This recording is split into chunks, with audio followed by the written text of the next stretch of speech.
I was dead. Not in a hospital bed with machines beeping and nurses pretending to care. Not in my own home with familiar walls around me. I died on a stained mattress in a one-room rental above a laundromat. The smell of cheap detergent and mildew filling my lungs with every shallow breath. The window was cracked open. It was January. The cold had crept into my bones months ago and never left.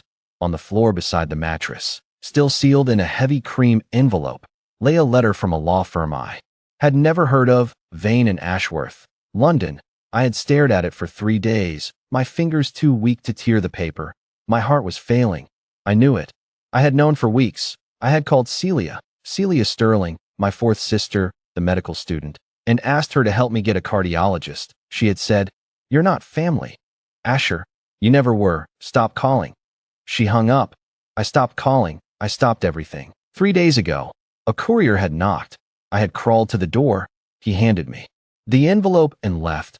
I read the first line through the unopened paper, the ink bleeding through just enough. To Asher Vane, sole heir of the Vane Consortium, my real name, my real blood, my real inheritance, $470 billion in global assets, waiting for a dead man who couldn't lift his own hand.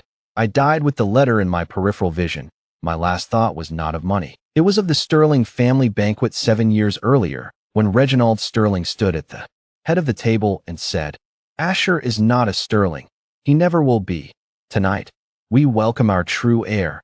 I remembered the applause, Victoria's cold smile, Serena's delicate clap, Margot's distracted nod, Celia's blank stare, Lillian's giggle as she whispered something to the guest beside her, and Julian Croft, handsome, polished Julian, raising his champagne glass to me as if I were a loyal dog being retired to the yard. That memory was the last thing my brain played before the silence. I died. A borrowed name. I died a tool. I died alone. Then I gasped. Air flooded my lungs. Clean, warm, scented with expensive floral arrangements and catered food. I was standing. I was wearing a tailored black suit. My hands were steady. My heart was a drum beating strong, and even in my chest, the light was golden, chandeliers overhead, a string quartet somewhere beyond the crowd. I knew this room. I knew this night. The Sterling annual banquet. The night they chose Julian Croft. I blinked once, my mind split between two timelines. The memory of the rented room still clung to me like frost, but the present was so vivid it hurt. I was 23 again. The exact moment was 1 minute before Reginald Sterling would tap his glass and ask for everyone's attention. I didn't need a mirror to know my face was young. I didn't need a calendar. I had lived this night once before in gut-wrenching hope, believing I could still prove myself. I had worn this same suit, stood in this same corner, and waited for my father. No, my captor, to acknowledge me as a son. That version of me was dead. I had buried him in a laundromat basement. A chime rang in the back of my skull, not a sound from the room. Something internal, sharp and clean like a bell forged from obsidian. Black archive system activated. File RV001 open. Subject, Asher Vane. Betrayals recorded. Pending confirmation. First betrayal confirmation available. Sterling family inheritance denial. I stood very still. In my last life, there had been no system, no voice, no archive. This was new.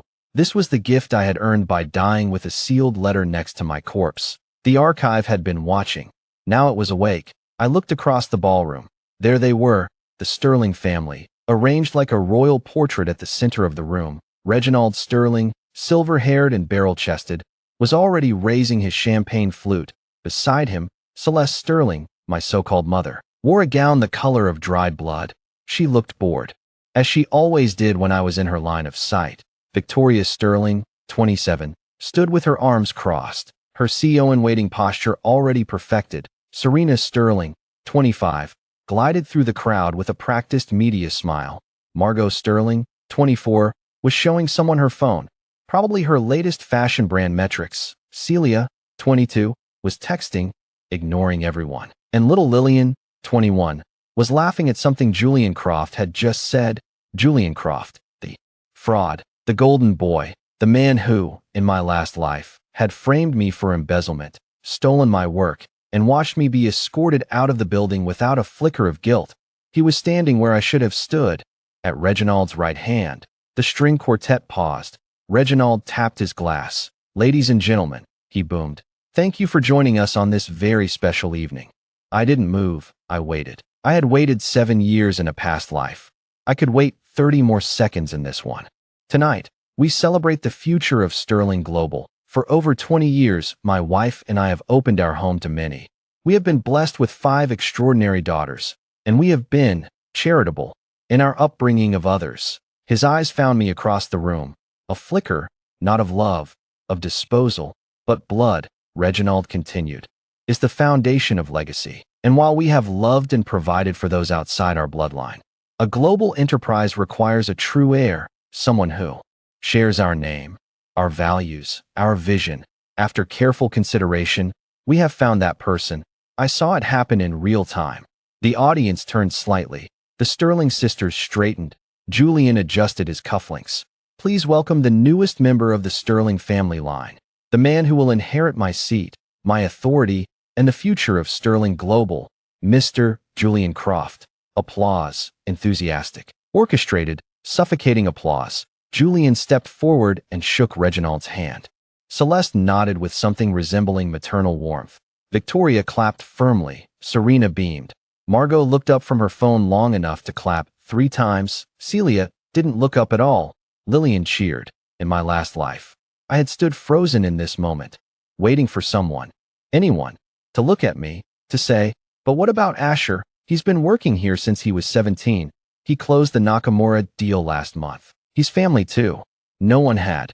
This time, I didn't wait. I walked forward, not fast, not slow. My shoes clicked on the marble floor, and the sound cut through the applause like a blade. People parted. I didn't push. I didn't need to. Something in my face made them move. I reached the center of the room, 3 feet from Reginald and Julian. The applause died in confused waves. Reginald's smile tightened. "Asher, this is not." I reached up to my jacket lapel. Pinned there was the Sterling family crest, a silver lion eating its own tail. I had worn it every day for 7 years. I had been told it was a gift. I had believed it meant belonging. I unpinned it.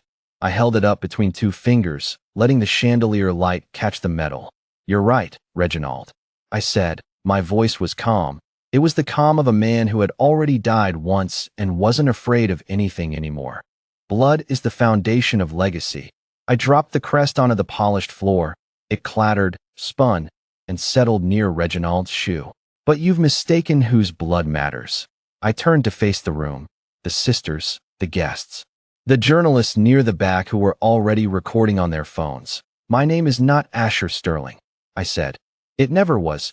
You gave me that name to hide what I really am. And for 23 years, I let you." Reginald's face reddened.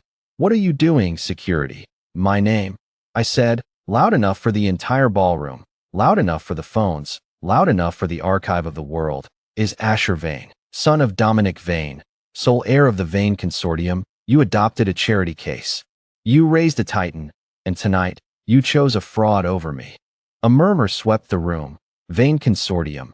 Even whispered, the name carried weight. Old money, global holdings, a fortune that made Sterling Global look like a corner store.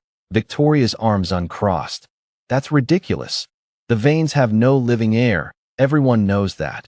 I looked at her. "In my last life," she had said, "you're just a stray my father picked up." This time, I only smiled. Everyone believed what your father told them that was the point. I stepped back, adjusting my jacket. "Enjoy your new heir. I hope he closes the Nakamura deal." "Oh, wait. He can't. I signed that contract personally, and the client loyalty clause, it follows me, not Sterling." Julian's face flickered, just a split second of panic. Then it was gone, replaced by polished disdain. "Security is on its way," Reginald growled. "You'll regret this spectacle." "No," I said. "I'll remember it. And so will you. Every time a supplier refuses your call. Every time a bank denies your loan. Every time you hear the name Vane. You'll remember the night you threw away the only person who could have saved you." I turned my back on them. On all of them. Victoria's indignant gasp. Serena's outraged whisper to a journalist. Margot's phone finally dropping to her side. Celia's stare, finally lifted from her screen. Lillian's confused. "Asher, wait." I didn't wait. I walked through the crowd, through the grand double doors, into the cold night air behind me. The ballroom erupted, but inside my skull, the black archive system chimed again, cool and final. Betrayal confirmed, Sterling family inheritance denial, Tier 1 reward unlocked, liquid assets, $10 million, legal team, Vane and Ashworth, London, access code sent to registered biometrics, revenge file RV001 is now active. I exhaled and watched my breath mist in the winter air. The valet rushed toward me with a question, but I raised a hand. I didn't need a car from Sterling. I didn't need anything from them. A black sedan pulled up to the curb, silent and sleek. The driver stepped out and opened the rear door. He was in his 60s, gray-haired, with the still demeanor of a man who had served one family his entire life. "Mr. Vane," he said, "welcome home. Your father's legal team has been waiting 5 years for this evening. The penthouse at Vane Tower is prepared." I nodded. I didn't look back at the Sterling mansion. It was already small in the rearview mirror of my mind. I climbed into the car. As the door closed, I pressed my palm against the leather seat. Solid, real, my heart beat strong. In my last life, I had died trying to earn a name that was never mine. In this life, I had walked away from it in front of 500 witnesses. The Sterling sisters would wake up tomorrow and try to scrub the video from the internet. They would fail. Julian Croft would scramble to salvage his new title. He would fail too, but I wouldn't be thinking about them. I would be thinking about the Nakamura deal, about the 17 key suppliers who depended on my relationships, about the offshore accounts Reginald thought were hidden, about the 3 board members who had voted against me in my last life and were about to find their shares diluted to nothing. Revenge was not anger. Revenge was architecture, and I had just laid the cornerstone. The car pulled away from the Sterling estate. Through the tinted window, I saw the ballroom lights still blazing. I imagined the chaos inside. Julian stammering explanations, Victoria demanding damage control, Serena already typing a press release in her head, Celeste clutching her pearls. I leaned back and closed my eyes. System, I thought. Show me the next confirmation point. A new line appeared against the darkness of my closed lids. Next betrayal confirmation available. Serena Sterling's engagement announcement. Action required. Allow announcement to proceed without interference. Reward upon confirmation. Media network. Access Tier 1. I opened my eyes. Serena was going to announce her engagement to Julian Croft. In my last life, she had done it 3 days after the banquet. A perfect PR move to cement the new heir, and I, the fool, had attended the party and smiled for the cameras. This time, I would let her announce it. I would let the whole world believe in the golden couple. And when Julian Croft's real identity came crashing down, when the fraud charges, the empty accounts, the lies about his Oxford credentials surfaced, Serena Sterling would learn what it felt like to be publicly tied to a disaster, just as she had tied me to embezzlement in another life. I smiled. It was a cold smile, the kind that doesn't reach the eyes. I had never smiled like that before. The old Asher Sterling had never known how, but Asher Vane was learning fast. The sedan merged onto the highway. Vane Tower was 30 minutes away, its spire already visible against the night sky. A black glass needle tipped with a private beacon. I rolled down the window an inch. The cold air rushed in, clean and sharp. "I'm back," I said to no one. To the archive, to the ghost of the man I used to be. And this time, I'm playing my own game. The black archive system did not reply. It didn't need to.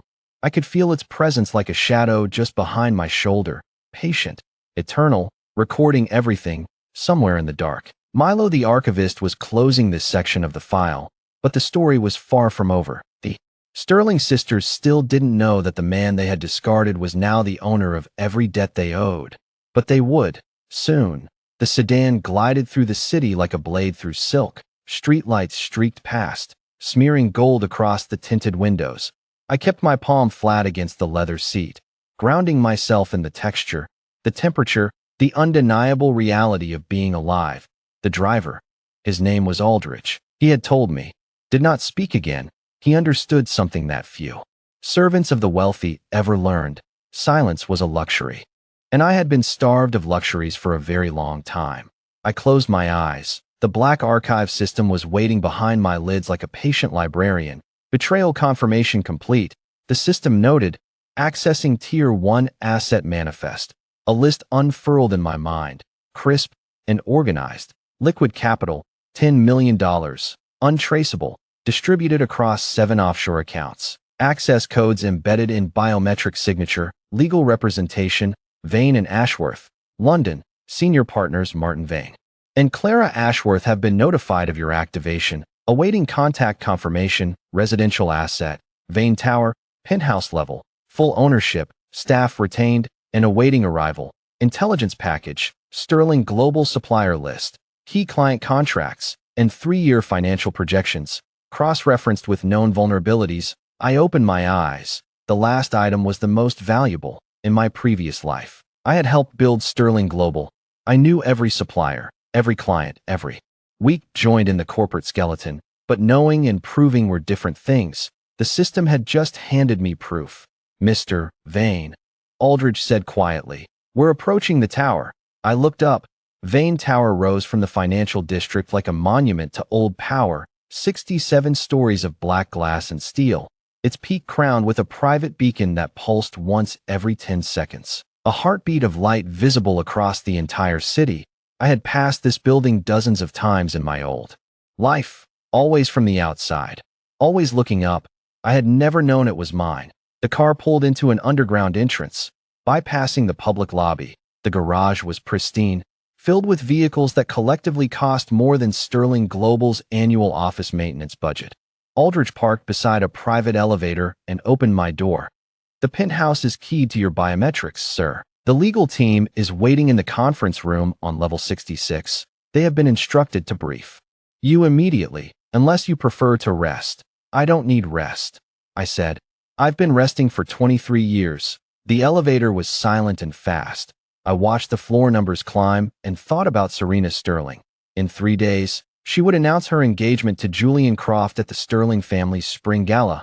The press would be there. The business journalists would take photos. Serena would glow. Julian would look statesmanlike, and the world would believe the Sterling dynasty was entering a new golden age. In my last life, I had attended that gala. I had worn a smile that felt like a wound and shaken Julian's hand for the cameras. Serena had thanked me for being so understanding.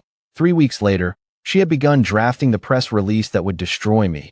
This time, I would not attend, but I would be watching, and I would make sure the cameras captured something very different. The elevator doors opened onto a marble foyer. A woman in a charcoal suit was waiting. Mid-40s, sharp-featured, with silver-streaked hair pulled back in a tight knot. She extended her hand. Mr. Vane, I'm Clara Ashworth, your father's solicitor for 30 years. It is an honor to finally meet you. I shook her hand. Her grip was firm, professional, but her eyes were studying me with something beyond legal interest.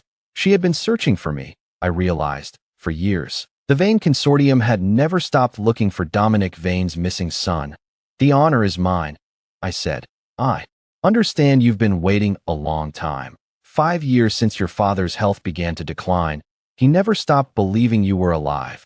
She gestured toward a set of double doors. Martin is inside. We have a great deal to discuss, and you've had quite an evening. But I should tell you, we've already seen the footage from the Sterling banquet. I raised an eyebrow. Footage. Someone in the ballroom was live streaming. The clip of you renouncing the Sterling name has over 2 million views. Sterling Global's PR team is trying to take it down, but it's already been reposted across 6 platforms. I allowed myself a small, cold smile. Serena would be losing her mind. Damage control was her specialty. But this wasn't a crisis she could spin. You couldn't unsay the name Vane. Once it had been spoken in front of 500 witnesses and an open live stream. Good, I said, let it spread. Clara led me into the conference room. It was all dark wood and soft lighting, with floor-to-ceiling windows that looked out over the city. Martin Vane, a distant cousin of my father's, silver-haired and 60-ish, rose from his seat at the head of the table. He didn't smile. He bowed his head slightly, the gesture of a man who understood the weight of a name. Asher Vane, he said. Your father spoke of you every day. Even when the detectives told him you were likely dead, he refused to remove you from the will. He said, my son is alive, and when he comes home, everything must be ready. I felt something twist in my chest. In my last life, I had died without knowing my father had ever looked for me. I had died believing I was unwanted by everyone whose blood I shared. I never knew him, I said. I want to, but first, I need to understand what I'm working with. Martin nodded and tapped the table. A holographic display shimmered to life. Vane Consortium's global holdings map, a sprawling web of assets that stretched across 17 countries, real estate, technology, patents, shipping lanes, mineral rights, media networks, pharmaceutical research. The list scrolled for nearly 30 seconds before pausing. Your father built this from nothing, Martin said. He was a recluse in his final years, which is why the public believed the Vane line had died out.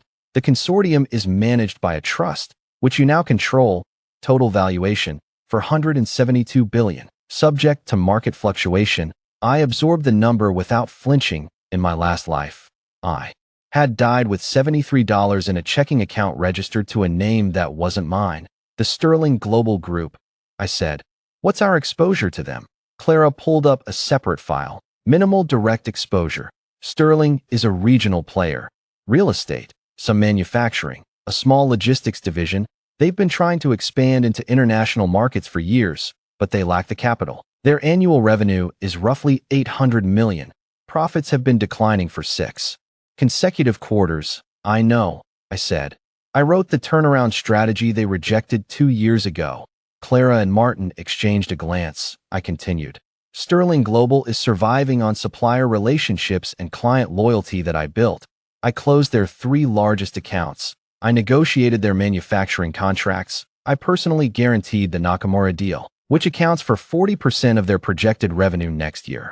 Without me, those relationships will unravel. Julian Croft doesn't have the relationships or the competence to maintain them. And you want to accelerate that process, Martin said. It wasn't a question. I want to own the unraveling. I pulled up the supplier list from the systems intelligence package and projected it onto the table. These 17 suppliers represent Sterling Global's entire manufacturing chain. 6 of them are small enough to acquire outright. The other 11 are vulnerable to exclusive partnership offers. If I control the supply chain, Sterling Global can't fulfill a single contract.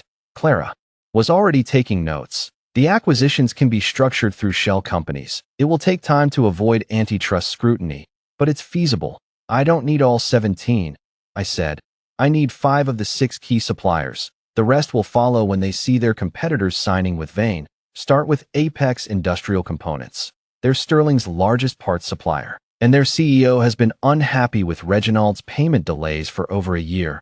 Offer him a 3-year exclusive contract at above market rates, with a signing bonus of $2 million. He'll accept within a week. Martin leaned back in his chair, studying me with something that looked like respect. You've been planning this for some time. I've been living it, I said, and I meant it in ways he would never understand. The meeting continued for another 2 hours. We reviewed the inheritance transfer process, the trust structure, the board of directors who would need to be informed of my existence. Martin would handle the formal announcement to the business press, a carefully timed reveal that would coincide with Serena Sterling's engagement gala. I wanted the world to learn who I was on the same night the Sterlings tried to convince everyone their future was secure. When the meeting ended, Clara walked me to the private elevator that led to the penthouse. She hesitated before the doors closed. Your father left you a letter, she said. It's in the penthouse safe. The combination is your birth date, your real birth date, not the one the Sterlings fabricated for your adoption records. I nodded. Thank you, Mr. Vane. She held the elevator door a moment longer. The Sterling family, they raised you. It would be understandable if you felt some conflict about what you're planning. I met her eyes. They didn't raise me. They housed me. There's a difference. And no, I don't feel conflict. I feel clarity. She released the door, it closed, and the elevator ascended. The penthouse was vast and silent. Floor-to-ceiling windows wrapped around the entire space, offering a 360-degree view of the city. The lights were dimmed. The furniture was minimalist and expensive, and the refrigerator had been stocked with fresh food. Someone had prepared for my arrival with meticulous care. I didn't explore the rooms. I walked straight to the study, where a wall safe was concealed behind a painting of a coastline I didn't recognize. Somewhere in Northern Europe, gray and beautiful and wild. I entered the combination Clara had given me. The safe clicked open. Inside was a single envelope, cream-colored, with my name written across the front in handwriting I had never seen. Asher. I sat down in the leather chair behind the desk and opened the letter. My son, if you are reading this, then I am gone, and you have found your way home. I have imagined this moment 1,000 times. I have written this letter a dozen times. Every version fails to say what matters most. I am sorry. I am sorry I couldn't protect you. I am sorry they took you from me. I am sorry you grew up without knowing your name. Your mother died when you were 3 months old. She was the only thing I ever loved more than the consortium. When she was gone, I made enemies who thought they could take everything from me. They tried. They failed. But they found you. And they used you to hurt me. I spent 23 years searching. I never stopped. The Sterling family does not know who you are. They were chosen by the trust because they had no connection to the consortium's enemies. They were supposed to keep you safe until I could bring you home. But I have learned, in the final years of my life, that safety and love are not the same thing. I hope they loved you. I hope they were kind. If they were not, then burn their world to the ground. You are a Vane. We do not forget. We do not forgive. We do not beg. Welcome home, Asher. With all my heart. Your father, Dominic Vane. I read the letter 3 times. The first time, I felt grief, a sharp, clean pain for a father I would never meet. The second time, I felt rage, a slow burn at the 23 years stolen from both of us. The third time, I felt nothing but purpose. I folded the letter and placed it back in the safe. Then I stood at the window and looked down at the city. Somewhere out there, in the Sterling mansion, Reginald was probably shouting at his PR team. Victoria was likely calculating the financial damage. Serena was drafting statements. Julian Croft was pretending to be unbothered while his mind raced through every lie he had ever told, checking for loose threads. They didn't know yet. They didn't understand that the man who had walked out of their banquet was not the same man who had spent 23 years begging for their approval. They thought this was a tantrum, a dramatic exit, something they could manage with the right spin and a few well-placed phone calls. Let them think that. Let them underestimate me for a little while longer. System, I said silently. Show me the timeline. A new display flickered in my mind's eye. A calendar marked with red nodes. Day 1, tonight. Sterling banquet. Betrayal confirmed. Tier 1 unlocked. Day 3, upcoming. Serena's Sterling engagement announcement. Recommended action. Observe and record. Reward upon confirmation. Media network access. Tier 1, Day 14. Upcoming. Apex Industrial Components contract renewal deadline. Recommended action. Intercept. Reward upon confirmation. Sterling Global Supply Chain Intelligence. Full access. Day 45. Upcoming. Sterling Global Quarterly Earnings Report. Projected. Significant revenue shortfall. Recommended action. Acquire distressed stock positions. The system was not just recording betrayals. It was mapping the entire architecture of Sterling Global's collapse. Every deadline. Every vulnerability. Every moment of reckoning. I zoomed in on Day 3, Serena's engagement gala. In my last life, this had been the night I fully accepted my place as the family's discarded tool. I had smiled. I had applauded. I had handed Julian a glass of champagne and called him brother. This time, I would be watching from Vane Tower. And when Serena raised her glass to toast her future with Julian Croft, I would be on the phone with the CEO of Apex Industrial Components, finalizing an exclusive contract that would strip Sterling Global of its largest parts supplier. The Black Archive system chimed softly. Reminder. Revenge is not anger. Revenge is architecture. I know, I said aloud. To the empty penthouse, to the city below, to the ghost of the man I used to be. I'm just getting started. I pulled out my phone, a new device, encrypted, provided by Clara's team, and dialed the number for Apex Industrial Components. It was nearly midnight, but I knew their CEO, David Chun. I had negotiated 3 contracts with him in my previous life. He was a night owl who answered his own phone and respected people who got straight to the point. He picked up on the 3rd ring. This is David. David, it's Asher. We need to talk about your contract with Sterling Global. A pause. Asher Sterling. I heard something happened at the banquet tonight. There's a video. Asher Vane. I corrected. And I'm calling to offer you a better deal than Reginald Sterling ever gave you. 3-year exclusive, above market rates. $2 million signing bonus. Wired tomorrow morning. The only condition is that you terminate your contract with Sterling Global within 14 days. The silence on the other end was long. I could hear David Chun processing. The name Vane. The offer, the implications. You're serious, he finally said. I've never been more serious in my life. Another pause, then. Send me the terms. I'll review them tonight.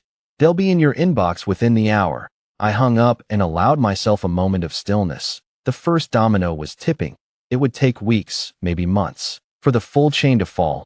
But when it did, Sterling Global would crumble, and Julian Croft would be standing in the rubble, holding a champagne glass and a worthless title. I walked to the bedroom. The bed was enormous. The sheets were white, and the view stretched to the horizon. I didn't sleep. Not yet. I sat on the edge of the mattress and thought about 5 sisters who had never once called me brother without irony. Victoria, Serena, Margot, Celia, Lillian.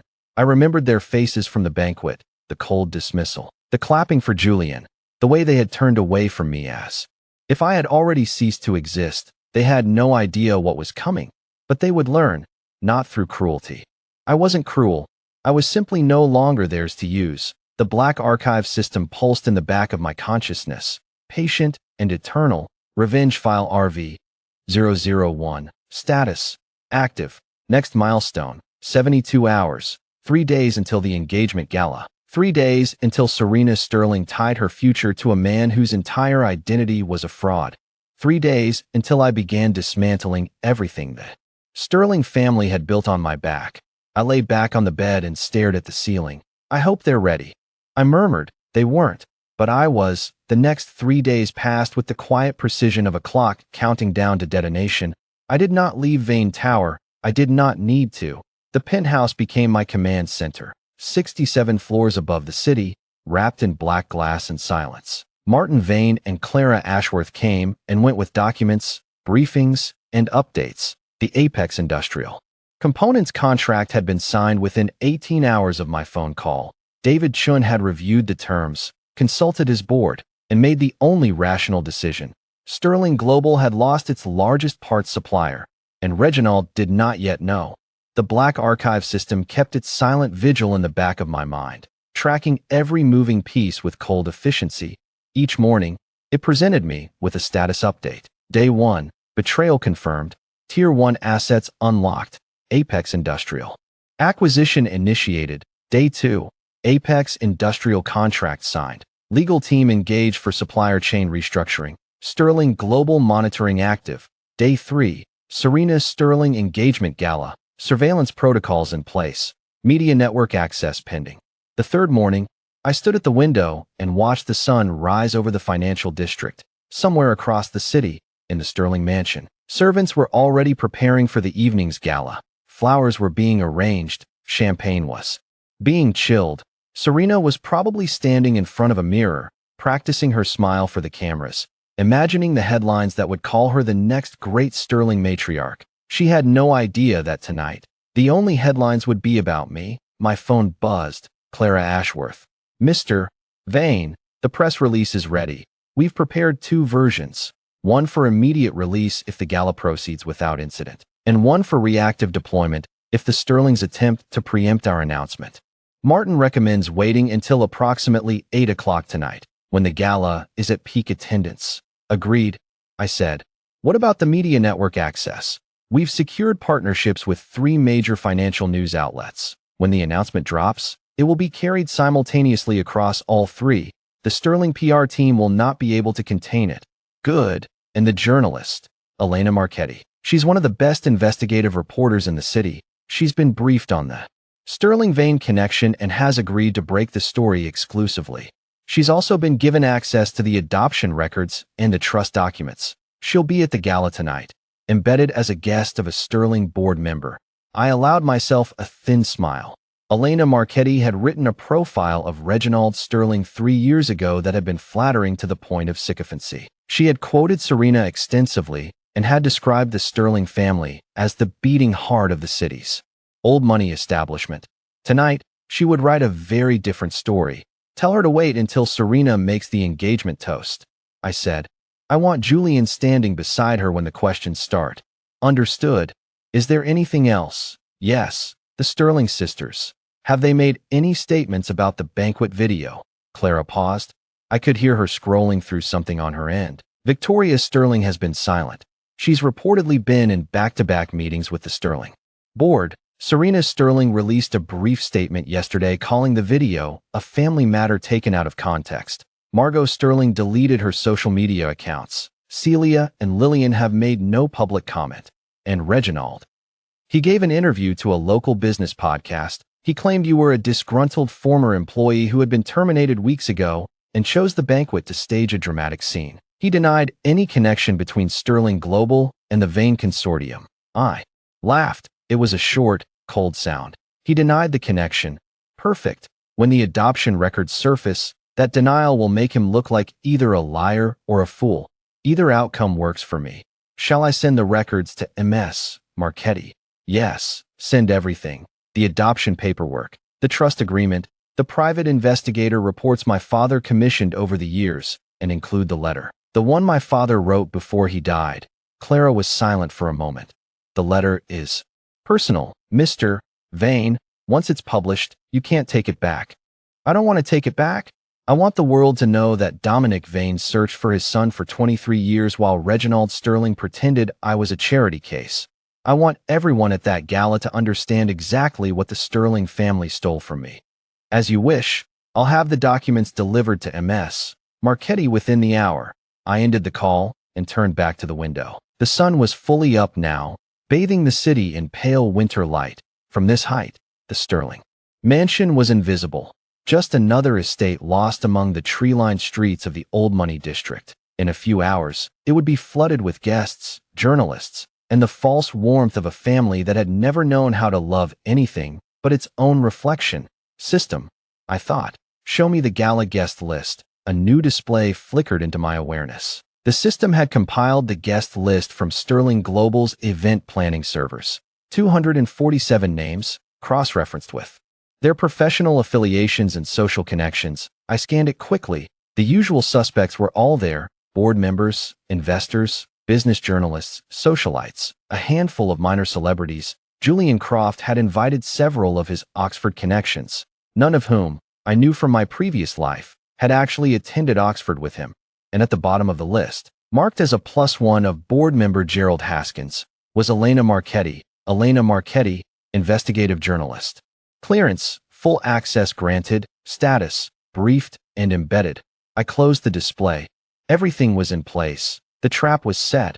All that remained was to let the Sterlings walk into it. At 7 o'clock that evening, I sat in the penthouse study, watching a live feed of the gala on a wall-mounted display. The system had accessed the Sterling Mansion's security cameras, a trivial task for an intelligence network of Vane Consortium's caliber, and I could switch between angles at will. The ballroom was the same one where Reginald had announced Julian as his heir 3 days ago. The same chandeliers, the same string quartet, the same polished marble floor where I had dropped the Sterling crest and walked away. Tonight, the room was draped in white and gold, with floral arrangements that must have cost more than most people's annual salaries. A banner near the entrance read, "Celebrating the future of Sterling." I watched the guests arrive. Victoria Sterling swept in first, wearing a black gown, and the expression of a woman who had not slept in 3 days. She immediately cornered a board member near the bar, Gerald Haskins, the man who had brought Elena Marchetti as his guest. I switched cameras to get a better angle on their conversation. "Need to contain this Vane situation," Victoria was saying, her voice tight. "The video is still circulating. We've had 3 investors call this morning asking about stability. If this continues..." "Victoria," Gerald Haskins raised a hand, "tonight is about Serena and Julian. Let the engagement dominate the news cycle. In a week, no one will remember the Vane video. You don't understand. He knew things. He mentioned the Nakamura deal. He mentioned suppliers. If he's actually connected to the Vane Consortium. The Vane Consortium is a ghost. Dominic Vane died without an heir. Everyone knows that. This young man is either delusional or running a con. Either way, engaging with him only gives him legitimacy." Victoria's jaw tightened. She didn't look convinced, but she nodded and walked away. I made a mental note. Victoria was smarter than the others. She would be the first to realize how badly they had miscalculated. She would also be the first to try to negotiate. I would enjoy watching her fail. I switched cameras again. Serena and Julian were holding court near the center of the room, surrounded by admirers. Serena was radiant in a pale blue gown, her blonde hair swept up in an elegant twist. Julian stood beside her in a tailored tuxedo, one hand resting lightly on her lower back. They looked like the cover of a lifestyle magazine. The perfect couple, the golden future of Sterling Global. We're so excited, Serena was saying to a journalist. Julian and I have known each other for years. He brings a fresh perspective to the company, and my father has complete confidence in his vision. Tonight is really about celebrating new beginnings. New beginnings, I almost laughed. In 3 hours, Serena Sterling would be crying in a bathroom while her new beginning crumbled around her. I checked the system clock, 7:45. The engagement toast was scheduled for 8.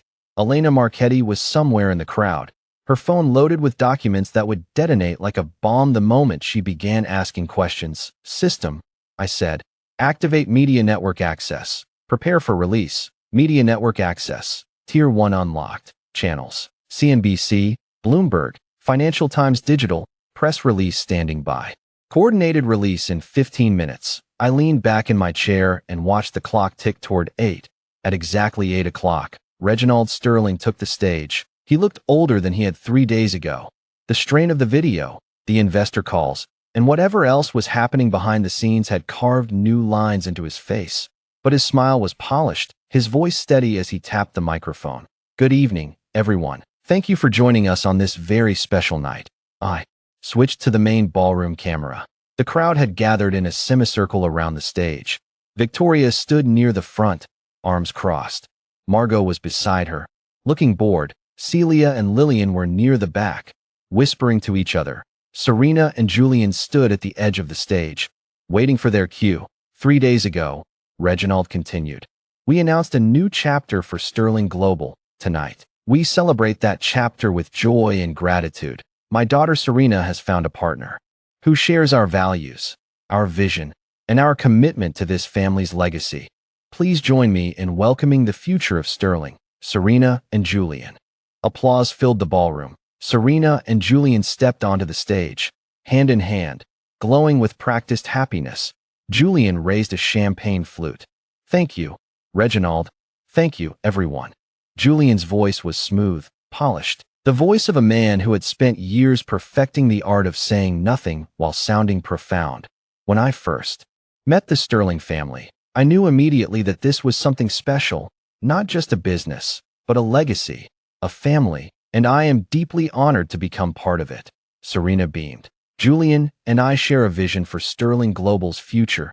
Together, we're going to expand into new markets, strengthen our partnerships, and build something that will last for generations. She raised her own glass. To the future. To the future, the crowd echoed. That was my cue. I tapped my phone, the press release went out simultaneously across CNBC, Bloomberg, and the Financial Times. The headline was simple and devastating. Vane Consortium Heir identified. Asher Vane, formerly known as Asher Sterling, revealed as sole inheritor of $472 billion fortune. Adoption fraud alleged. I switched back to the ballroom camera and waited. It took approximately 90 seconds for the first phone to buzz, then another, then a cascade. Throughout the ballroom, journalists and investors were glancing at their screens, their expressions shifting from polite interest to shock. I watched Gerald Haskins pull out his phone, read the headline, and go pale. I watched a Bloomberg reporter near the bar nearly drop her drink. I watched Victoria Sterling snatch her phone from her clutch and stare at the screen, her face draining of color. Reginald was still on stage, oblivious, shaking hands with a board member. Serena and Julian were posing for photos. Then Elena Marchetti stepped forward. Mr. Sterling. Her voice cut through the ambient chatter like a blade. I have a question. Reginald turned, his smile still in place. Of course, Elena. Isn't it? I didn't know you were covering tonight's event. I wasn't. I'm here for a different story. She held up her phone. A story that's breaking right now. Can you confirm that Asher Sterling, the young man you publicly disowned at your banquet 3 nights ago, is actually Asher Vane, the son of Dominic Vane and the sole heir to the Vane Consortium? The ballroom went silent. Not quiet. Silent. The string quartet stopped playing. The photographers lowered their cameras. Every face turned toward Reginald. His smile froze. "I'm sorry, I don't know what you're talking about. I have documents," Elena said, her voice steady and professional, carrying across the room. "Adoption records, trust agreements, private investigator reports commissioned by Dominic Vane himself over a period of 23 years. All of them indicate that Asher Vane was placed with your family as an infant, under a sealed trust arrangement, and that you were compensated substantially for his care. And yet, 3 nights ago, you publicly declared him a charity case and stripped him of any connection to your family." She paused, letting the silence stretch. "Would you like to comment?" Reginald's mouth opened and closed. No sound came out. Beside him, Serena's champagne glass slipped from her fingers and shattered on the stage. "This is absurd," Victoria snapped, stepping forward. "These documents are forgeries. The Vane Consortium has no living heir. Everyone in the business world knows that. Everyone in the business world," Elena replied calmly, "is currently reading the press release from Vane and Ashworth, the consortium's legal representatives for over 30 years. They confirm Mr. Vane's identity. They have also provided his birth certificate, DNA verification, and Dominic Vane's last will and testament." She turned to face the crowd. "I've also received a statement from Mr. Vane himself. Would you like to hear it?" No one said no. Elena read from her phone, her voice clear and unhurried. "For 23 years, I lived under a name that was not my own. I worked for a family that never saw me as family. I built relationships, closed deals, and gave everything I had to Sterling Global. In return, I was publicly discarded and replaced. I do not seek revenge. I simply seek the truth. The Sterling family knows what they did. Now the world knows who I am. This is not the end of their story, but it is the end of mine with them." She lowered her phone. The room remained silent, and then Julian Croft made the mistake of speaking. "This is a publicity stunt," he said, his voice louder than it needed to be. "Asher is a disgruntled former employee. He's trying to extort the family. Those documents are fake. The Vane heir is a myth. Everyone knows Dominic Vane died without children. This is Mr. Croft." Elena's voice was almost gentle. "While we're on the subject of documentation, I have a few questions for you as well. Would you care to explain why Oxford University has no record of your attendance, or why the company you claim to have founded in London was dissolved 3 years ago due to fraud allegations, or why your investment portfolio consists primarily of shell companies registered in the Cayman Islands?" Julian's face went gray. It was a remarkable transformation, the polished confidence crumbling into something raw and panicked. He took a step back, nearly tripping over Serena's shattered champagne glass. Those are baseless accusations. I have the documents," Elena said. "All of them, verified by 3 independent sources. Would you like me to read them aloud, or would you prefer to answer my questions privately?" Serena turned to Julian. Her expression was no longer radiant. It was dawning horror. "Julian," she whispered, loud enough for the microphones to pick up, "what is she talking about? You told me you graduated from Oxford. You told me your company was acquired. You told me." "Serena, I can explain." "Explain what?" Victoria's voice cut through like ice. She had her phone out, scrolling furiously. "The fraud charges are public record. The Oxford registrar has no record of you. The London company was dissolved by court order." "Julian, what the hell is this?" The ballroom erupted. Journalists surged forward, shouting questions. Cameras flashed. Reginald stumbled off the stage, his face ashen, pursued by a pack of reporters. Serena was screaming something at Julian, who was backing toward the exit with the desperate look of a trapped animal. Victoria was on her phone, barking orders at someone. Margot had gone completely still, her phone forgotten in her hand. Celia and Lillian were clinging to each other near the back wall, wide-eyed and silent. I watched it all from 67 floors above. My face reflected in the dark glass of the display. Betrayal confirmed. Sterling family engagement announcement. Reward unlocked. Media network access. Tier 2. Control of 3 additional news outlets. Capability. Narrative dominance for 72 hours. New objective available. Sterling Global Quarterly Earnings Report. Timeline. 42 days. Projected outcome. Stock price collapse. Recommended action. Acquire distressed assets. I dismissed the notification and continued watching the gala implode. Julian Croft finally broke free from the crowd and fled through a side door, his tuxedo jacket flapping. Behind him, Serena collapsed into a chair, her perfect updo coming undone, her mascara streaking. Victoria was still on her phone, but her voice had gone hoarse. Reginald had been cornered by 3 journalists near the bar and looked like a man watching his entire life dissolve. In my last life. This was the night I had smiled and applauded and called Julian my brother. This was the night I had fully accepted my place as the Sterling family's discarded tool. This time, I hadn't even needed to be. In the room, I stood up, stretched, and walked to the window. The city sparkled below, indifferent and beautiful. Somewhere in the distance, the lights of the Sterling mansion were still blazing, but the party was over. By morning, the headlines would be everywhere. Julian Croft would be exposed as a fraud. The Sterling family would be exposed as liars, and I would be standing exactly where I was now. Untouchable, unreachable, and no longer theirs. System, I thought. What's the next milestone? Next milestone, Sterling global supply chain collapse, Apex. Industrial components contract termination effective in 11 days. Additional supplier acquisitions in progress. Projected impact, manufacturing delays, client penalties, revenue loss of approximately 40%. Recommended next action. Contact Sterling Global's 3 largest clients.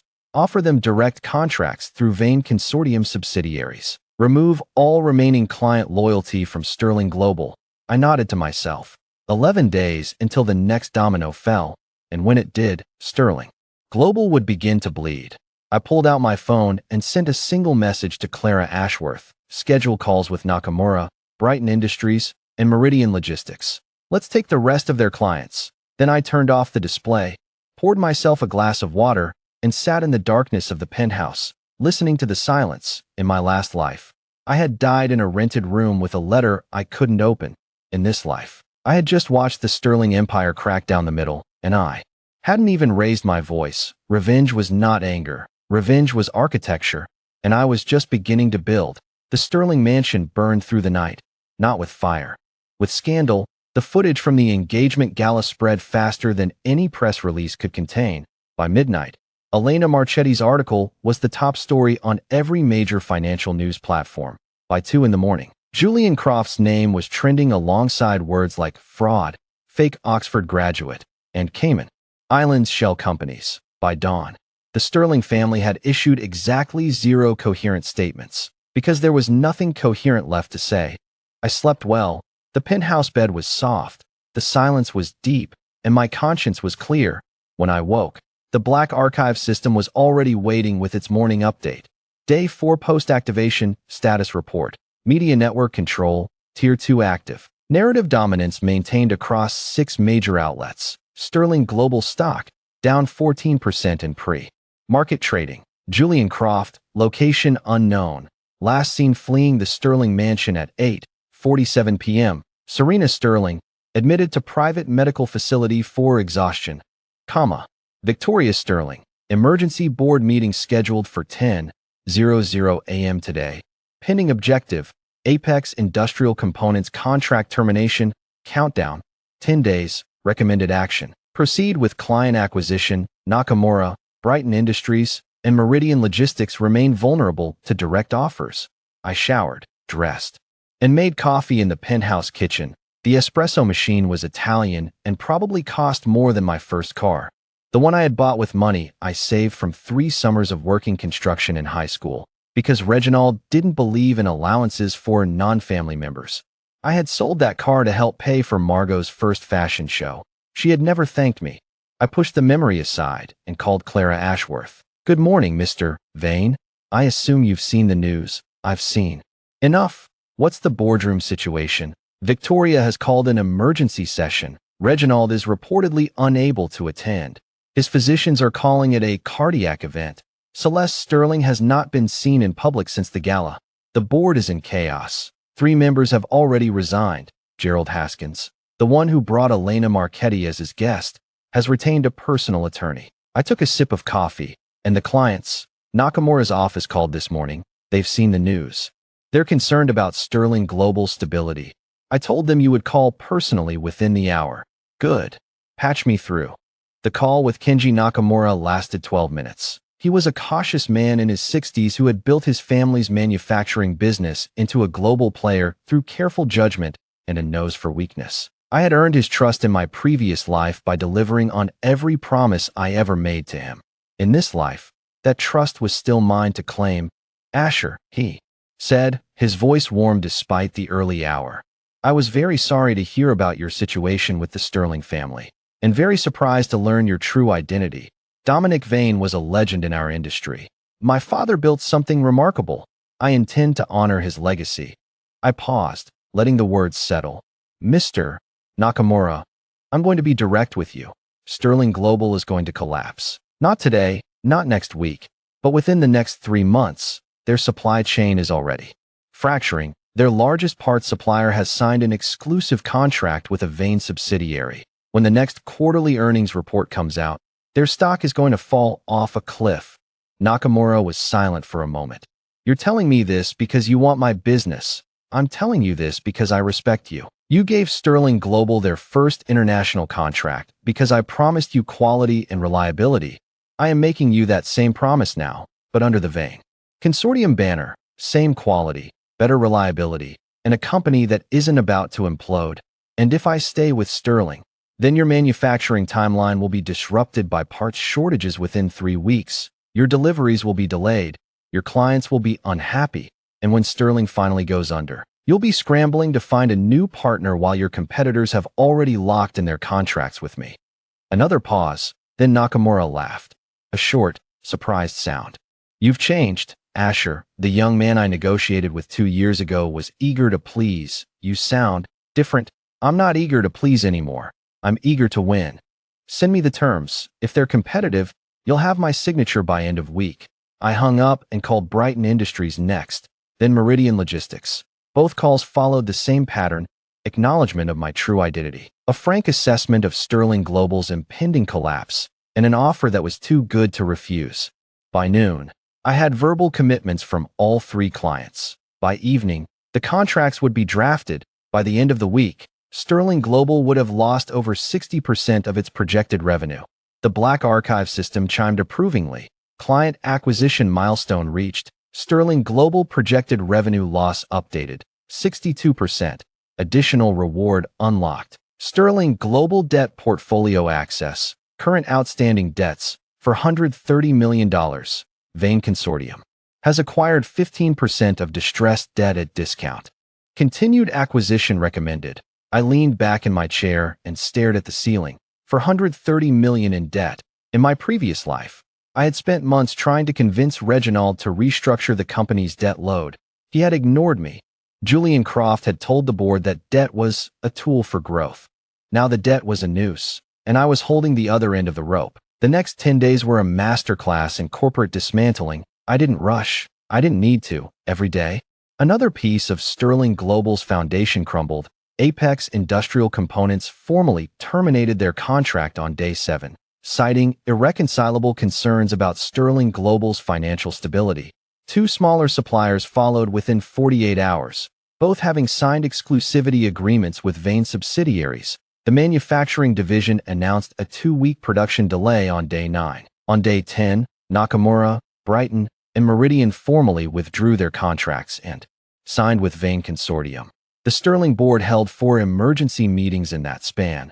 Victoria attended every one, her face growing more haggard with each passing day. I watched the security footage through the system's surveillance access. She was the only Sterling sister still showing up. Serena remained in the private medical facility.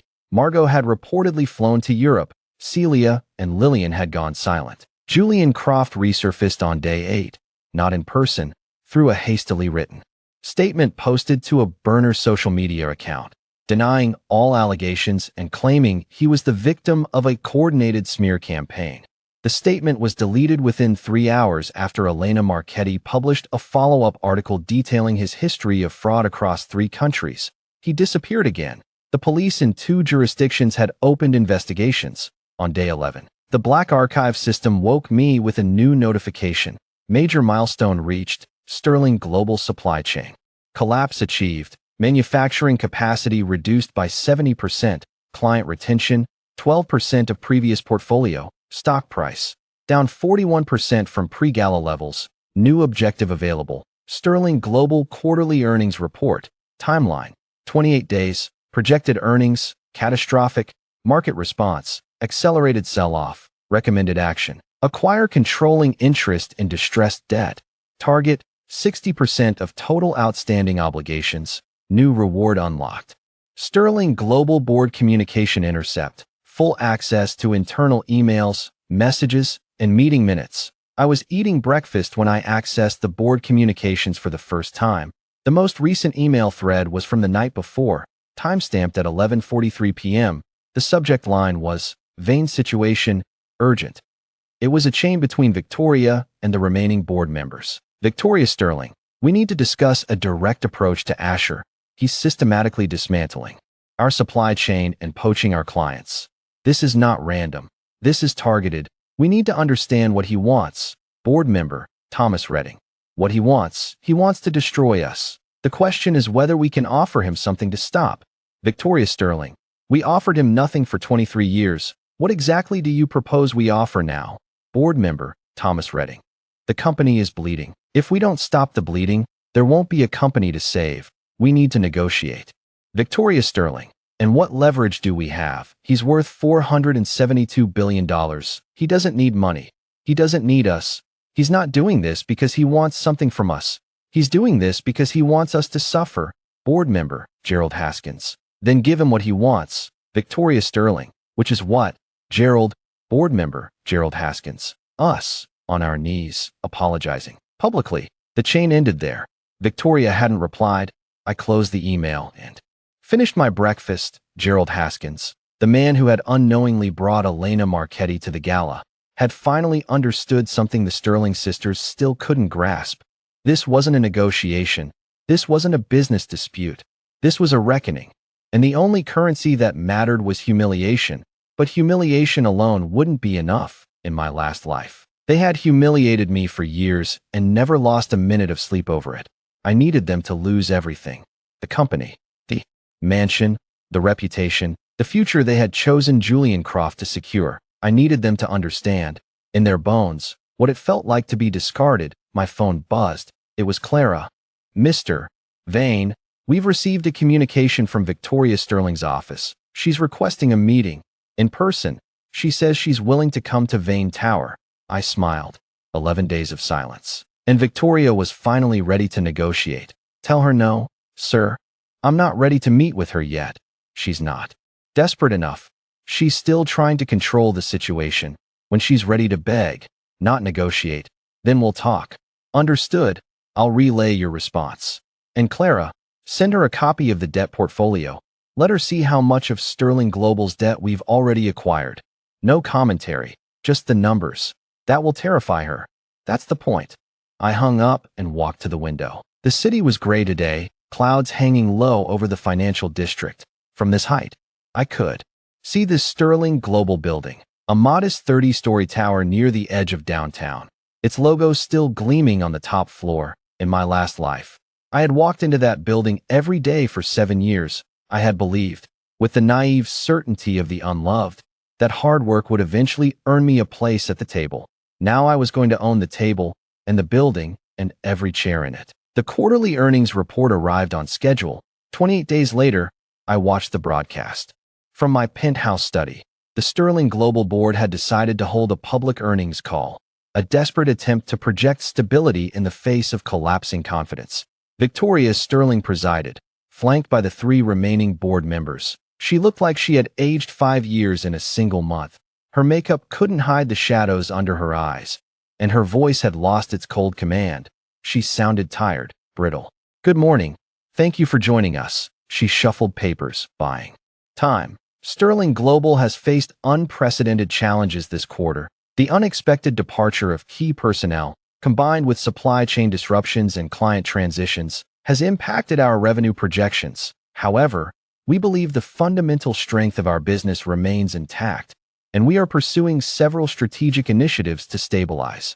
I muted the call and pulled up the actual numbers. The system had intercepted the earnings report hours before the public release. Revenue down 68% year over year. Operating losses $112 million. Debt obligations $430 million, with $200 million due within 90 days. Cash reserves $8 million. Stock price down 63% from pre-gala peak. Sterling Global was already dead. Victoria just hadn't admitted it yet. I unmuted the call just in time to hear the first question from an analyst. MS, Sterling, can you confirm reports that Vane Consortium has acquired over 40% of Sterling Global's outstanding debt? Victoria's composure cracked. Just for a second. We are aware that certain debt instruments have changed hands. We are in communication with all relevant parties to ensure. Follow-up question. Is it true that Mr.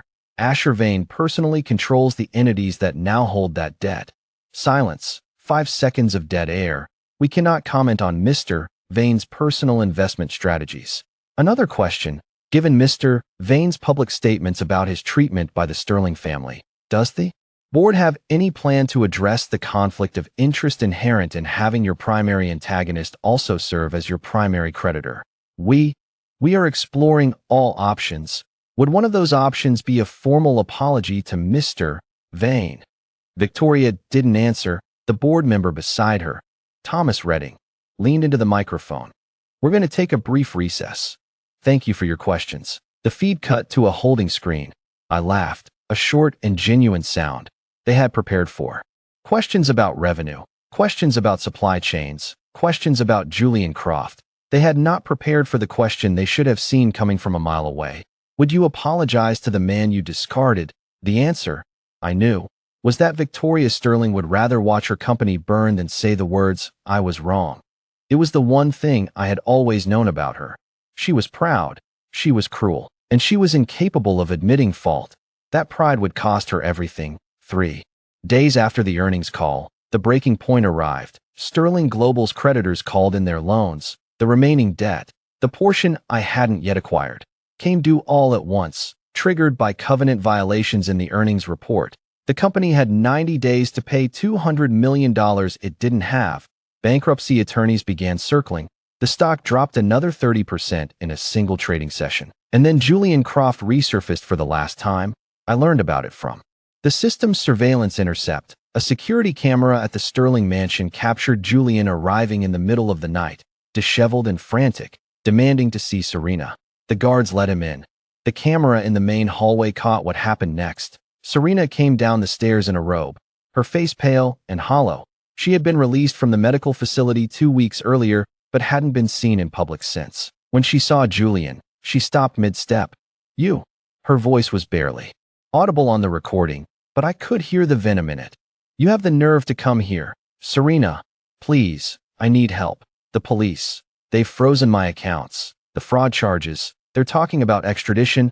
I need money. Just enough to get out of the country. You owe me that much. We were engaged. We were engaged because you lied about everything. Your degree, your company, your investments. You're not an heir. You're not even a businessman. You're a con artist who used me to get close to my family's money. That's not.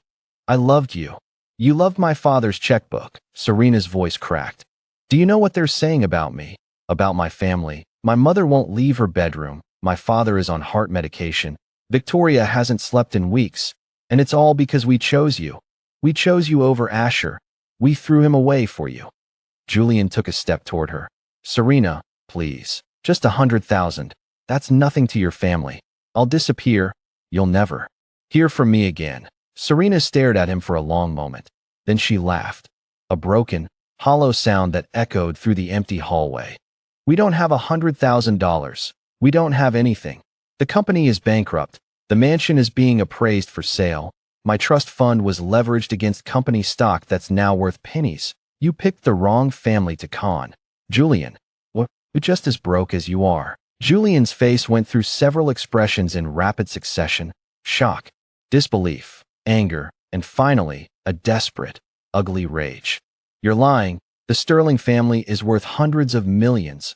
I've seen the books. You've seen forged books. You've seen what my father wanted the world to believe.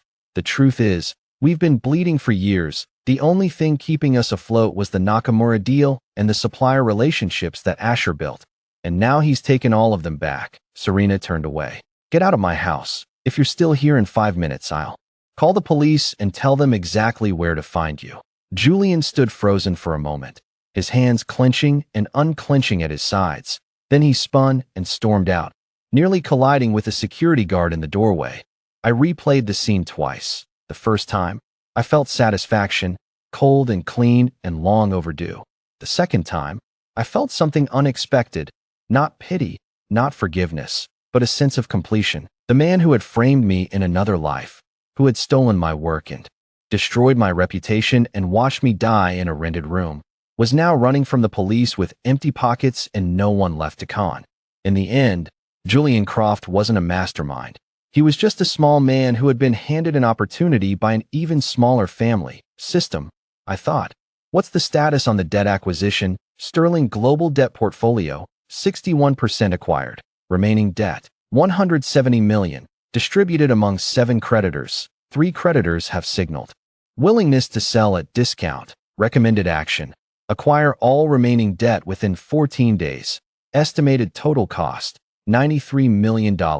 Upon full acquisition, Vane Consortium will control 100% of Sterling Global's debt obligations. Legal options will include forced restructuring, asset seizure, or complete acquisition of equity. New milestone approaching: Sterling family total collapse. I closed my eyes and let the numbers settle into my mind. $93 million to own the entire Sterling family legacy. It was, objectively, a bargain. In my last life, I had given them everything for free. Now, everything had a price. The call I had been waiting for came on a Tuesday afternoon, 6 weeks after the gala. It wasn't Victoria, it wasn't Serena, it was Celia Sterling, the 4th sister. The medical student who had refused to help me find a cardiologist in my previous life because I wasn't family. I almost didn't answer, then I did. Asher, her voice was small, uncertain. Asher, is this really you? It's me. A long pause. I could hear her breathing, unsteady. I didn't know who else to call. Victoria said you wouldn't meet with her. The lawyers say there's nothing we can do. The banks are going to take the house. The company is going to be liquidated. Dad can barely get out of bed. Mom won't talk to anyone. Serena won't leave her room. She paused. I know you don't owe us anything. I know we were terrible to you. But I'm asking. I'm begging. Please, can we just talk?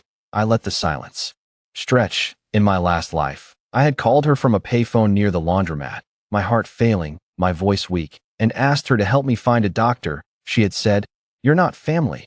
Asher, you never were. Stop calling." "Where are you right now?"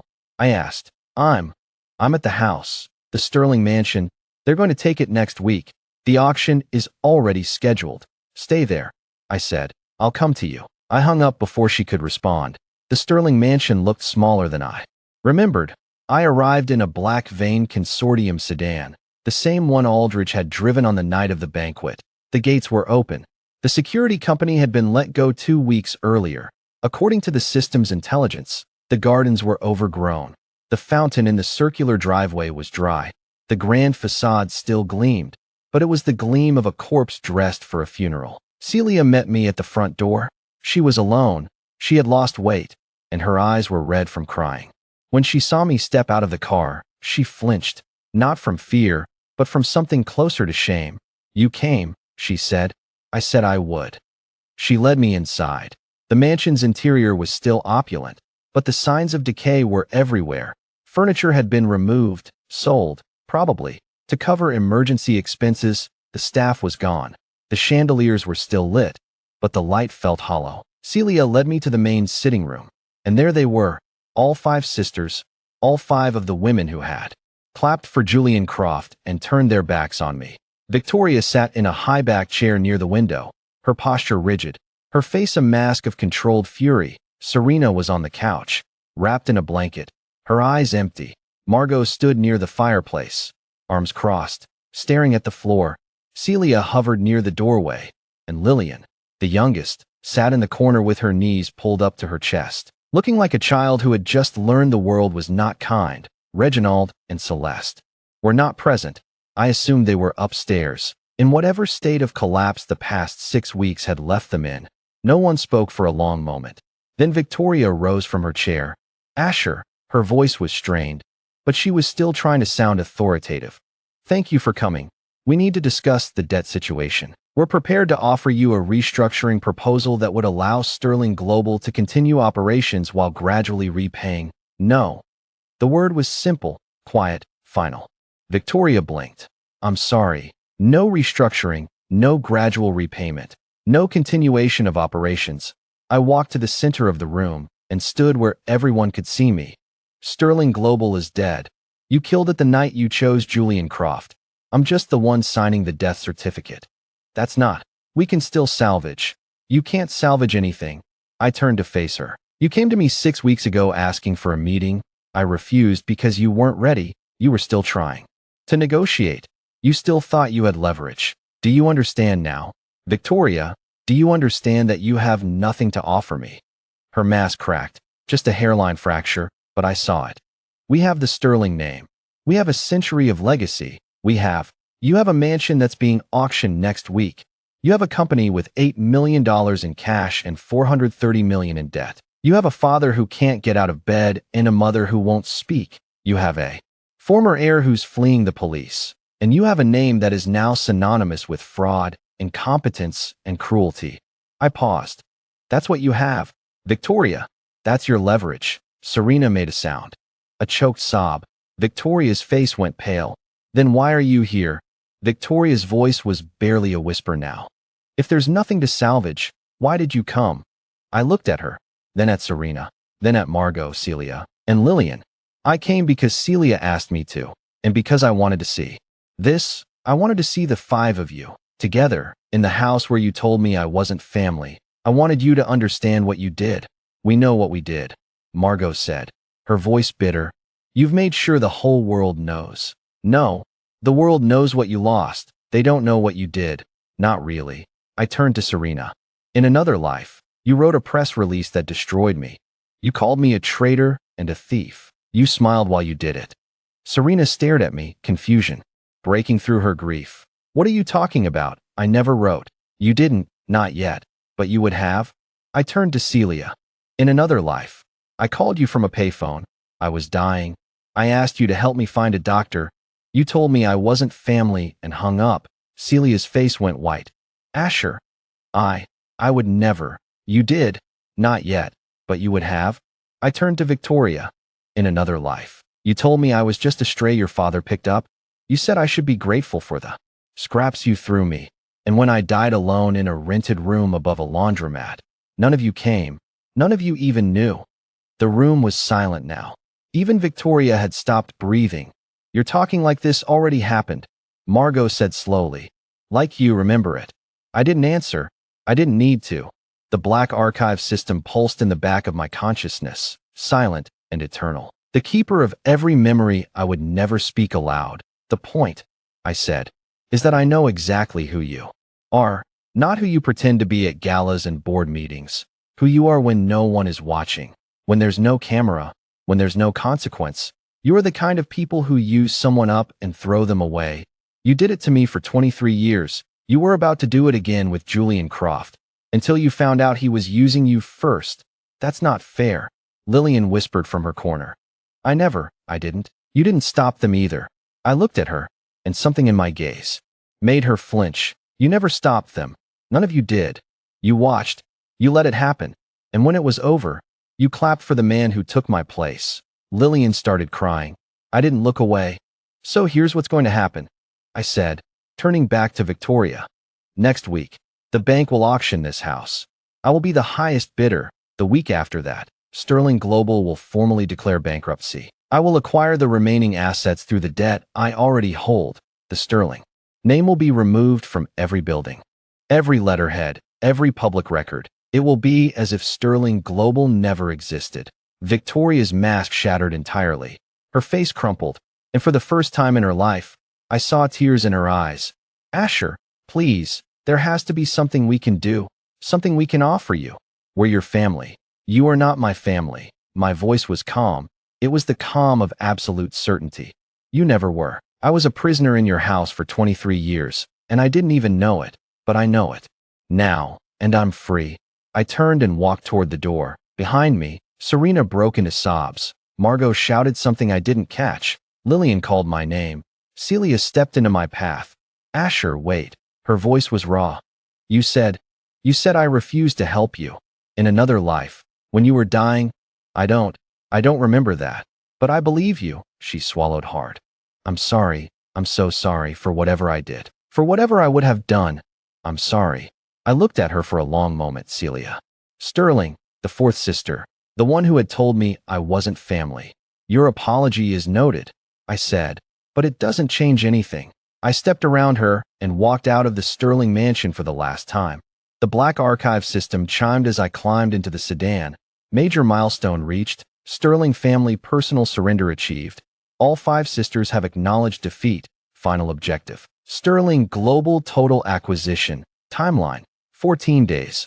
Auction of Sterling Mansion. 7 days. Bankruptcy proceedings. 10 days. Revenge file RV-001 approaching completion. New file pending. Apocalypse files. Doomsday return. Status. Sealed. Awaiting current file closure.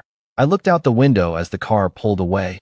In the rearview mirror, the Sterling mansion shrank and shrank until it was just another fading light in the darkness. One more week, one more auction, one more signature. And then the Sterling family would be nothing but a memory in the Reborn archive. I closed my eyes and let the silence carry me home. The Sterling mansion auction took place on a gray Wednesday morning, 7 days after my final visit to the house that had never been my home. I did not attend in person. There was no need. Clara Ashworth handled the bidding through a proxy, a shell company registered in Luxembourg that no one would trace back to Vein Consortium until long after the papers were signed. The auction was held in a sterile conference room at the bank's downtown office, attended by a handful of developers and one representative from a hedge fund that thought it could flip the property for a quick profit. The bidding started at $12 million. The developers pushed it to 15. The hedge fund dropped out at 17. My proxy placed a single bid at $21 million, and no one challenged it. By noon, I owned the Sterling mansion, every brick, every chandelier, every room where I had been told I was not family. The black archive system noted the acquisition with its usual cold efficiency. Sterling mansion acquisition complete. Property deed transferred to Vein Consortium subsidiary. Estimated market value, $18 million. Purchase price, $21 million. Overpayment, $3 million. Purpose, symbolic. Recommendation, demolition or repurposing. I stood at the penthouse window and looked across the city. Somewhere out there, the Sterling sisters were packing their belongings. The auction terms had given them 72 hours to vacate. Victoria had reportedly secured a rental apartment in a considerably less prestigious neighborhood. Serena was staying with a former friend who had agreed to take her in temporarily. Margot had finally returned from Europe and was making arrangements for the younger sisters. Celia had withdrawn from medical school.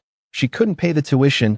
Lillian had gone silent. Reginald and Celeste Sterling had moved into a retirement community that catered to fallen aristocrats. The monthly fees were modest, but even those would stretch their remaining savings to the breaking point. I felt nothing, no satisfaction, no pity, just the quiet certainty of a man who had done what needed to be done. The bankruptcy proceedings began exactly as I had predicted. Sterling Global filed for Chapter 11 protection on a Monday morning, 10 days after the mansion auction. The filing listed assets of approximately $200 million against debts of $430 million. The gap was insurmountable. The bankruptcy judge appointed a trustee to oversee the liquidation, and the trustee immediately began soliciting bids for the company's remaining assets. I submitted my bid through a Vein Consortium holding company. It was the only bid. The acquisition was approved in a hearing that lasted less than 45 minutes. When the judge banged her gavel, Sterling Global ceased to exist as an independent entity. Its manufacturing contracts, its real estate holdings, its intellectual property, all of it now belonged to me. The Black Archive system marked the moment with a final notification. Revenge file RV-001. Complete. Summary. Sterling family inheritance denial, confirmed and reversed. Sterling global supply chain, dismantled. Sterling global client base, acquired.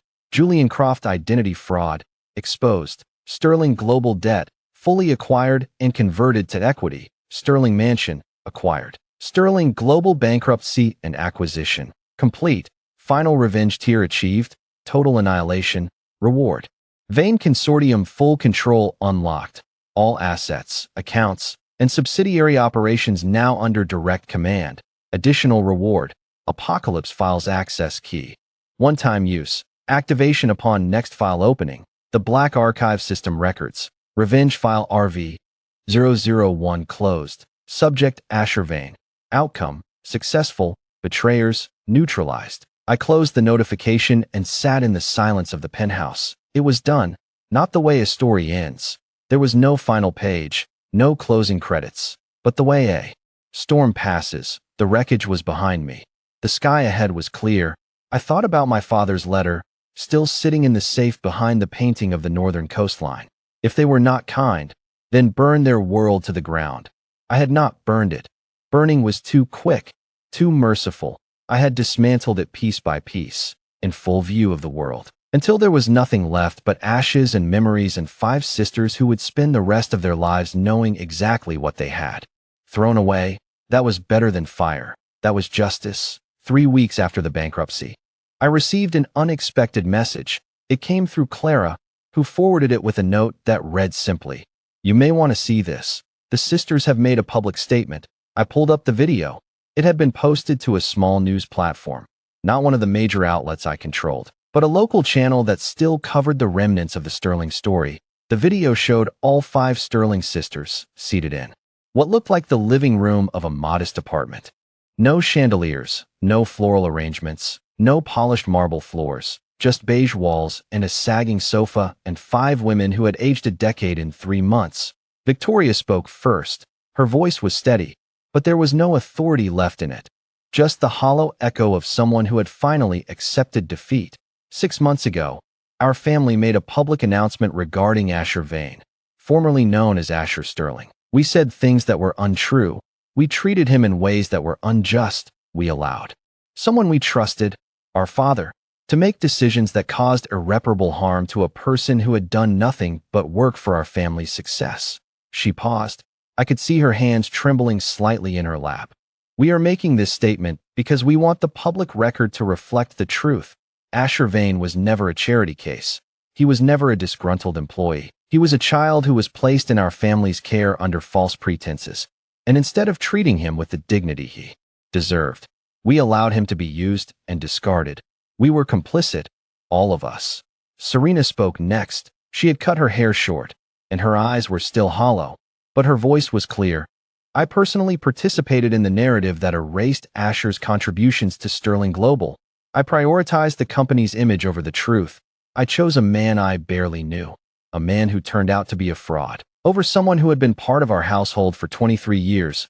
I will regret that choice for the rest of my life. Margot's turn. She stared at the camera with an expression that was somewhere between anger and grief. I used Asher's work to build my brand. I never credited him. I never thanked him. I told myself it didn't matter because he wasn't really family. I was wrong. Everything I built was built on his ideas, and I never once acknowledged it publicly. Celia, her voice cracked as she spoke. Asher called me once, not in this, not recently, but in a way that feels real to me, even if I don't fully understand it. He was sick. He needed help. I turned him away. I said things I can't take back. I will carry that with me forever.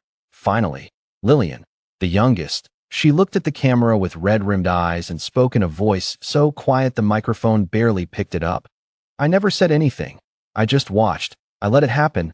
I was the youngest, and I thought that meant I wasn't responsible. But I am, and I'm sorry. I'm so sorry.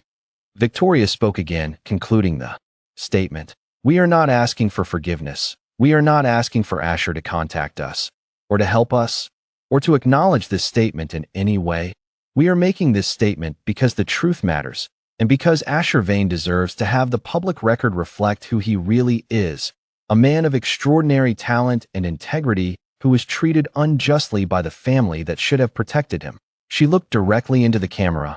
Asher, if you're watching this, we know we can't undo what we did, but we can make sure the world knows the truth. We were wrong. You were right, and we are sorry. The video ended. I sat in silence for a long time.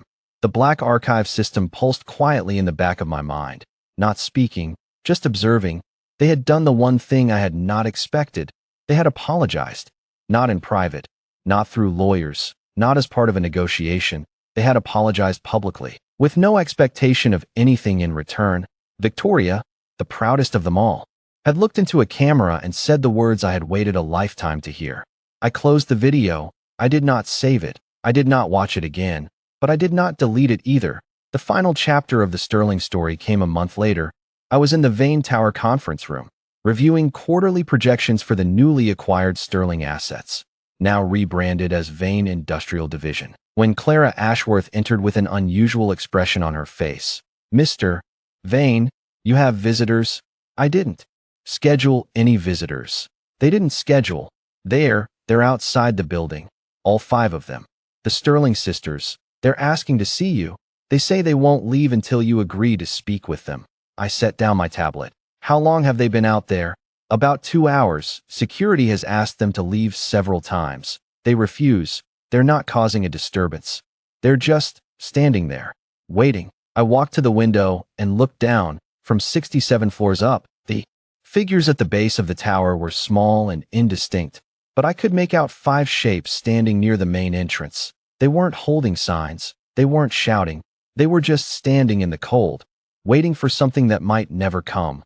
"They're kneeling," Clara said quietly. "Security tells me they started kneeling about 30 minutes ago. They said they won't get up until you agree to meet with them." I looked down at the 5 figures, kneeling on the cold pavement, outside my building. The same 5 women who had once looked at me like I was furniture, the same 5 women who had applauded for Julian Croft, the same 5 women who, in another life, had let me die alone. In my last life, I gave them everything. In return, they erased me. This time, I took everything back, and now they kneel. The black archive system offered no commentary. It didn't need to. This moment was mine alone. I walked to the elevator and rode it down to the lobby. The security guards straightened when they saw me. Clara followed at a respectful distance. "Mr. Vane, do you want us to remove them?" the head of security asked. "No, I'll handle this." I stepped through the revolving doors and into the winter air. The cold bit at my face, but I didn't flinch. I had been colder. I had been colder for much longer than this. The 5 sisters were kneeling in a row on the pavement, their coats pulled tight against the wind. When they saw me, Victoria's head came up. Her eyes were wet, but her voice was steady. "Asher." I stopped a few feet away from them. I did not tell them to stand. I did not tell them they could come inside. I just waited. "We came to say what we said in the video," Victoria said. "In person, face to face, the way we should have said it years ago." "We were wrong," Serena said. Her voice was hoarse. "We were so wrong about everything. Please," Margot whispered. "Please, just hear us out. We don't want anything," Celia added quickly. "No money, no favors, nothing. We just wanted you to hear us say it to your face." Lillian was crying silently, her tears freezing on her cheeks. "I'm sorry, Asher. I'm sorry I never said anything. I'm sorry I was a coward." I looked at each of them in turn. Victoria, the proud CEO, kneeling on cold pavement. Serena, the perfect princess, her hair unkempt, her designer coat replaced by something off the rack. Margot, the fashion mogul, wearing clothes that were 2 seasons out of date.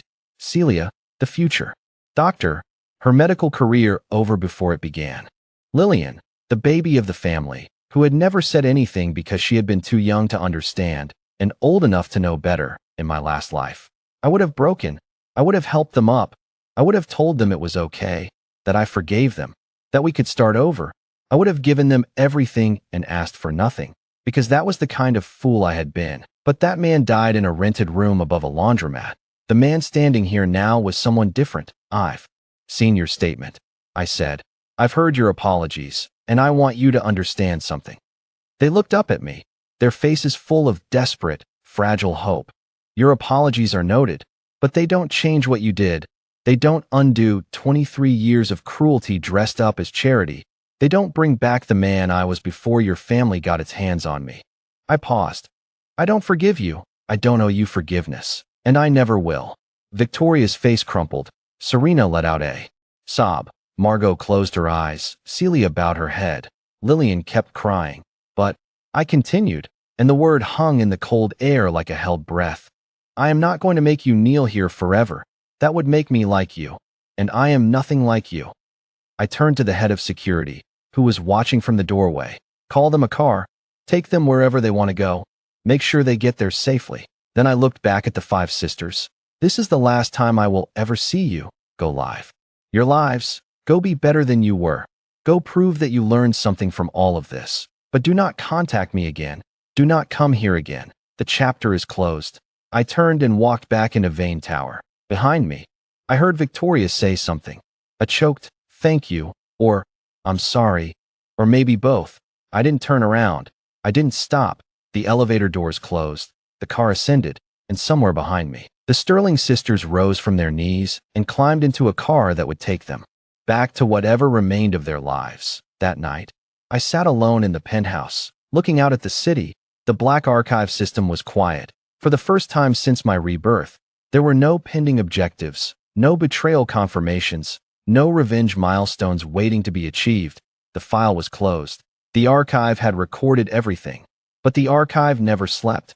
I could feel it waiting, patient and eternal, ready to open the next file whenever the moment came. I thought about my father, Dominic Vane, the man who had searched for me for 23 years and died before he could find me. I thought about his letter, still in the safe. If they were not kind, then burn their world to the ground. I had not burned it. I had done something colder. I had taken it and made it my own.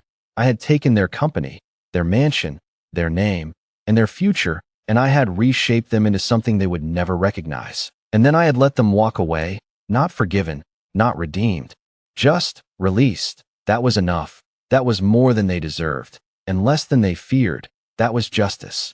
Not the clean, symmetrical justice of stories, but the messy, uneven justice of real life. I stood up and walked to the window. The city sparkled below, a million lights stretching to the horizon. Somewhere out there, the 5 Sterling sisters were beginning whatever new lives they could build from the wreckage. They would not be rich. They would not be powerful. They would not be remembered, but they would be alive. And maybe, in some small way, they would be better. I had not forgiven them. I would never forgive them, but I had not destroyed them either. I had destroyed what they were, not who they were. There was a difference, even if they didn't fully understand it yet. System, I thought. What's next? The Black Archive system stirred. A new notification flickered in my awareness. Current file. Revenge file RV-001. Status. Closed. Permanent record archived. Next file. Apocalypse files. Doomsday return. Status. Sealed. Activation. Pending. Note. The Reborn archive holds many files. Revenge is only the first. Survival is another. Dominion is another. The archive will open when it is time. I nodded to myself. So this was not the end. It was only the beginning of something larger. Something the system was preparing me for. An apocalypse file. A doomsday return. Whatever that meant, I would be ready when it came. But for now, I was content to stand in the quiet and let the present moment settle around me. The city was mine. The consortium was mine. The name Vane was mine. And I had made it mean something. Not just wealth, not just power, but the cold, patient justice of a man who had been wronged and had righted himself. I was Asher Vane. I was the heir of a fortune I had never asked for. I was the survivor of a betrayal that should have killed me. And I was, finally, exactly where I was supposed to be.